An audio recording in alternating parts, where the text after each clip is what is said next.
Okay, part two, day two, part two. Right, done and done. We bled the brakes. We've had some issues. Had to go back to the OEM sleeve, and we did what we did with the four banger and the Amadog. When we took the springs out of the front, we put O-rings around that sleeve to take up the big 650 thou hole that the bolt and the sleeve go through. It's to clear the big spring, right? That's usually on there. So we went to the store and picked up some O-rings that fit snugly around the OEM sleeve, and we put a little never seize on the outside of them so they'll slide in. The reason, sorry about that, pick up that rag. We had to take these are the bushings I made. I got it all put together and bled the brakes, and when I pushed the brakes, we had brakes here, we had no brakes over there. And it was because this shoulder was already making contact inside the caliper. What you see here is that's part of the sleeve down in there, butted right up to the backing plate of the brake pad. The Enginetic, unlike the Paul Martin, does not compensate for the thickness of the bracket, the mounting bracket, and that's where I screwed up. I'd have had to take whatever the thickness is of the mounting bracket. I'd have had to take that much more off of this shoulder, right, which would have left us with just a little bit to keep the caliper from moving. Although now with the O-rings and stuff, really doesn't move all that much. It's not bad. That's about it. And that's not too bad.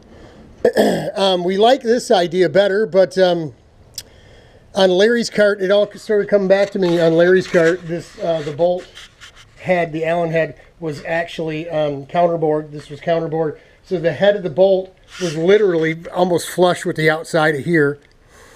So this was longer because of the bolt head being inside, and the shoulder was longer, so the whole piece was bigger. So it was either go back to the lathe for what could have been another 3 or 4 hours of recutting these things all over again, or just run to the hardware store and get some O-rings, which is what I did. So it's better than it was when it got here.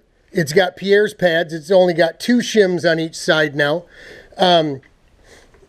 Showing you this is the one that I cut down. It's visibly smaller than this one here.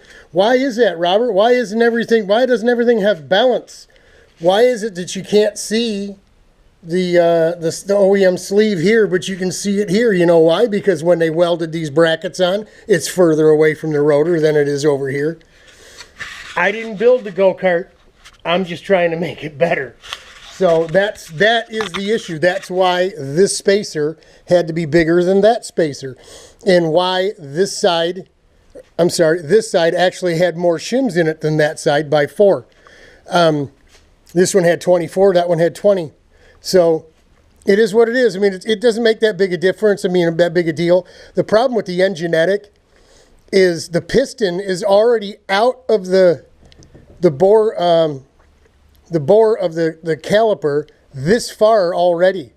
Actually, it's contacting the back of this backing plate. So it's the thickness of the bracket, or the mounting bracket, plus that little gap in between where you can see that sleeve.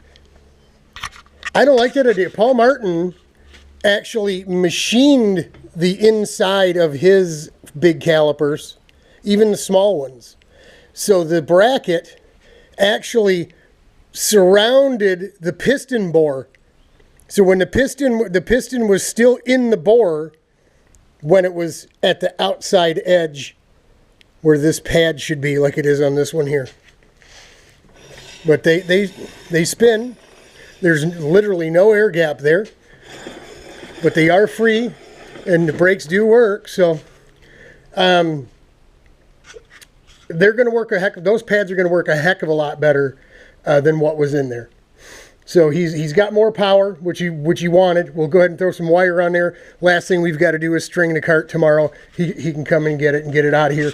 We've had some problems with the brass fittings. I don't like this nylon. I'll put the nylon on the Yamaha and on the 4-banger because they're slow go-karts. They're not big, heavy, fast go-karts like a B-stock or like the F-125. This stuff gets hot and it leaks. This stuff will get hot. When it came here, it had air bubbles in the system.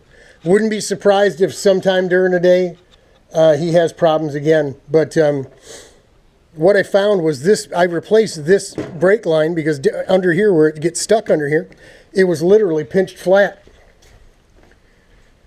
Sorry about the light, but I'm trying to get in and get me a little bit of these no teas here. I'm going to have me some mashed potatoes or some stuffing or something. I got to get some real food in me. Eating ice cream and soup is not doing it.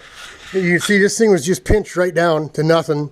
So I went to replace this, and I found it had the cone-shaped ferrule, the new style ferrule, with the old double cone nuts.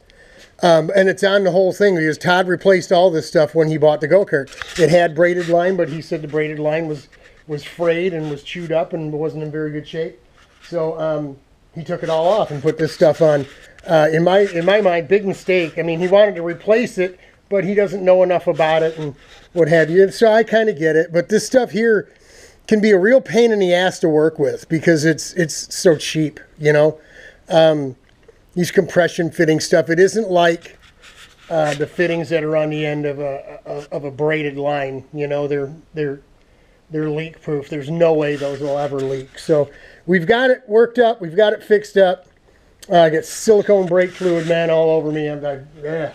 But tomorrow we'll take the reservoir off. We didn't bust into the back, so we're not going to do anything with the back. We'll wire up his caliper bolts, and we'll put the string to it and adjust his alignment, and then it'll be ready for him to come and get it tomorrow. He's going to have to look into replacing all this stuff. I would just call Brad at Paul Martin and buy all the fittings, measure and buy all the brake lines. They're all pre-made lines. You don't have to make any of the lines yourself. If you need a custom one, a custom length, because they come in certain lengths, it might take a little bit longer. But he ought to be able to call Brad and get all this stuff sent right to him and bolt it right on and then just bleed it out. And so that's it. I'm not a big fan of bleeding brakes. All of my stuff, because I know my stuff, my tailgates and all that stuff, I can just gravity bleed it. This one here, I had to play with the pedal a little bit and pump and mess around. It's because of these cheap brake lines. You don't have to do that with the good stuff. So that's it for day 2, part 2. Tomorrow, like I said, we string it up, and Todd's going to come and get it sometime tomorrow. I got to get to cutting the grass because it's getting out of control. Tomorrow's Friday. It'll be a week and Tuesday, Wednesday, Thursday, Friday. A week and 4 days since I cut the grass. I'm not even going to have to lower the deck. I'll just be able to cut it with it all the way up. Otherwise, it's going to be a great big mess. So I got to get after that a little bit. Rich is coming Saturday to pick up his cart. We're not even going to bother starting it, setting the clutch till we get to the track. I think he's bringing me a push mower. He's going to pick up his cart. I'm going to have the trailer out, run the truck trailer to the wash, gas it up, fill it up, bring it back, and get out whatever needs to come out, put in whatever needs to get put in on Saturday. A little bit final packing, food and clothes and stuff like that. Sunday and Sunday afternoon after church, probably noon, 1 o'clock. I'll bail out of here. We can't get in out there till 7 p.m. So no big rush to be there because we won't be able to get in. But that's it for day 2, part 2, in the can. Hang in there, y'all. Pray for me. I need it. It was a frustrating day.